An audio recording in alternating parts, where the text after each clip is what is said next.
И така, здравейте хора, аз съм Стойчо и това е Майнкрафт Пи. Където сега ще играя. Много време да съм играл Майнкрафт. Днеска ще заминавам на почивка. И това е плана да направя клипче, защото аз там няма да правя клипове. И хора, до вечера после...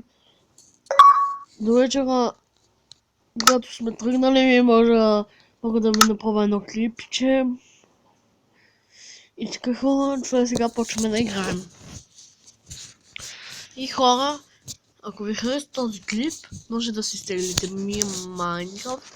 Само пишете долу в коментарите коя Майнкрафт версия искате. Аз ще ви кажа сайта, за да може да се стеглите. И ето моята Майнкрафт. Те тук съм правил кабан. Съм правил много голяма къща. Динамит. И така сега хора ще направя нещо. Сега хора ще сложим динамит. Малко ще трябва.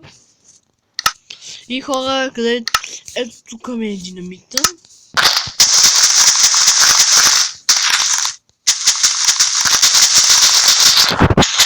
И хора, и сега ще видим как се гърми. И сега